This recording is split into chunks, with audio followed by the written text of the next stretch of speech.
Arsenal versus Chelsea, London derby, over at the Emirates Stadium. Here we go again. Now Chelsea, they're on 49 points, right? City have just dropped points, and now Chelsea has a chance to increase their lead. Yeah, right now, as I said, Chelsea are on 49 points. Man City are on 48. So Chelsea will be looking at this as a chance to solidify a bit more position into the Champions League. But that will come at the expense of Arsenal, who stand on 55 points to Nottingham Forest's 54 points. Now, either way, something's going to give today. And Arsenal will be looking to add 3 more points to get a bit more control into our second place position, and not get overrun by Nottingham Forest. But we need to talk about as well how it might go down, what we might be looking at, what we're lacking, so on and so forth. And I'm gonna do this from an Arsenal perspective, obviously. But look, with us, I think more than ever we need to play to our strengths, and our strength, of course, is our defense. And I'm not saying like go all out defensive, but Chelsea are quite good going forward, and that's what's worrying me. They can go forward, they can punish teams. So we need to play to our strength as well, and we need to ensure that we're defensively solid. No more of these mess ups, because that's what's costing us. But the way I say it, again, if we play to our strengths, we can win. It's just all that matters is if we can find just one moment that we can take full advantage of, which, let's be honest, probably won't happen. And we'll do a slow build up, we'll struggle to get past the defence, and in the end, we'll probably snuff a chance. But again, we're a high possession team. It's at our ground. We're probably going to play possession. Hopefully try and find a little opportunity. And we'll see. Also in other news, obviously Berta is now part of Arsenal Football Club. He is our new sporting director now. And he, apparently, we're talking about a massive midfield upgrade with likes of Zubimendi, Bruno Guimaraes, and those two would be absolute game changers, but I highly doubt we'll get both. I think we'll get one or the other. But again, there's a lot of talk in the midfield, and yes, the midfield is a thing that we need to improve since Partey and Jorginho are leaving. But if this sporting director wants us on his good side, he's going to have to sign a striker, sign some forwards, because that is what we have been crying out for.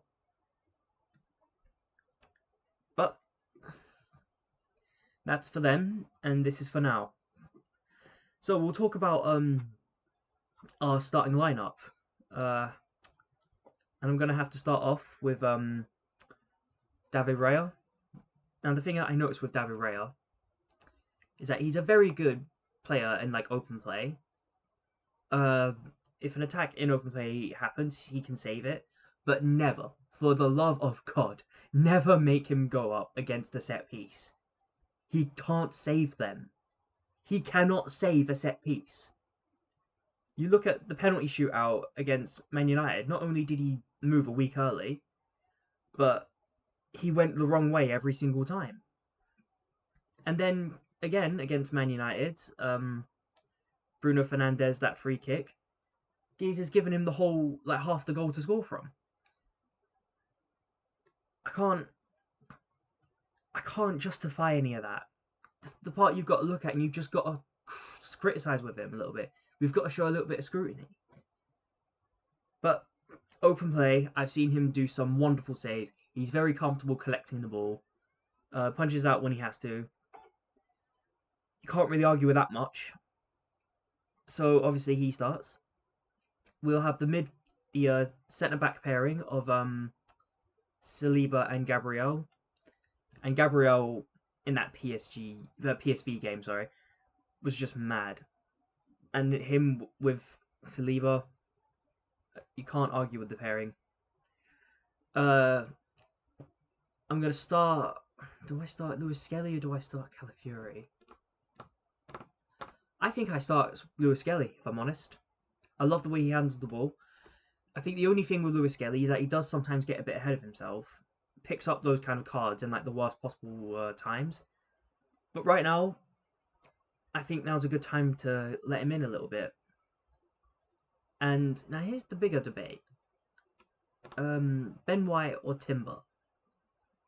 I look at it this one way. I think, in one hand, Ben White is the better player going forward, I think.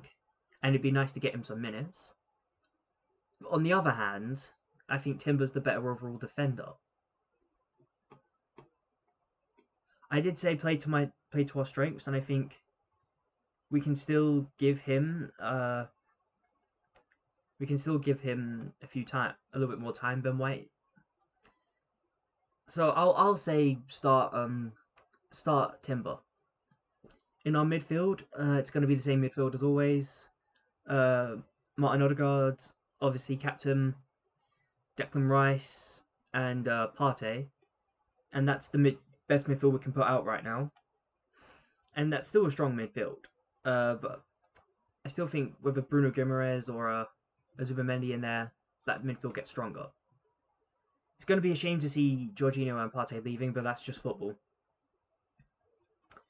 But yeah, no, I think one thing I will say though with Odegaard is that I love the way he makes progressive balls going forward. I know he seems to be the one that makes things happen, but I keep saying like we need to be a bit faster on the counter, and we just don't have the attack for that.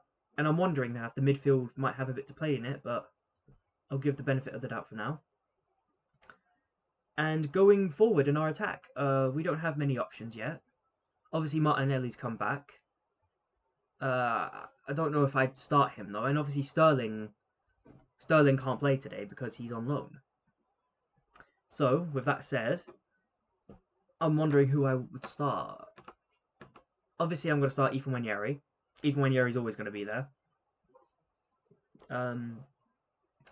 Mikel Merino, I think he's really our only option there. And left wing will be a bit of a debate. Trossard, Martinelli. I like the way that Martinelli goes forward. I just don't like the way he acts like when he gets to that position, when he's outside that box. Because the way I see it, he runs forward and he will run the distance for you. But when he gets there, if there's a defender on him, he will do the exact same thing over and over and over again. Every time he gets there, defenders on him, he'll try to take the long way round, which would be fine if he was mixing it up a little bit, if every now and then he cut in. But he just doesn't do that. It's predictable. It's the exact same thing. But Trossard, I don't think puts as much effort in. It's a difficult one, but I think I would probably start Trossard only because I want to make sure that Martinelli isn't rushed in. I don't know how he is right now. I don't know how ready he looks. But I don't want to rush him in. So I'll say start Trossard, bring Martinelli on, give him some minutes. And yeah, that will be our starting 11 today, I think. And we can look at this now and we can say, look, it's a good opportunity for us to continue our unbeaten run against Big Six teams. Chelsea will be looking at this thinking, A, they want to break that. They want to be the ones to beat us in... How long has it been? I'm not even sure. and B, they're going to look at it and say they want to solidify their place in the top four. Again, after Man City drop points, that's what they're going to be looking at. And I think, looking at this now, they'd be on 52 points if they win. That's only 2 points behind Nottingham Forest. So they'd probably be trying to catch up to Nottingham Forest at the same time. Arsenal, on the other hand, we want to continue that run. We want to keep the distance between us and Nottingham Forest and Chelsea. And for entertainment's sake, at least for our sake, keep that battle for top four going strong. That is what we want to see. Like, just, it makes the Premier League a bit more interesting. I think it's been a boring season. It already looks like we know who's getting relegated. It looks like we know who's going to win the league. But we can still find a little bit of entertainment in the midfield battles, in like Crystal Palace, Brentford, Fulham, and of course in the top four battles between, from what I'm seeing here, Brighton, Newcastle, Man City, and Chelsea. And those teams, well, they will all be looking to get in there. But that's it for now. Let me know your thoughts below. Like, share, and comment, and please do subscribe. It really does help out the channel. And I will be seeing you in the match review. Goodbye.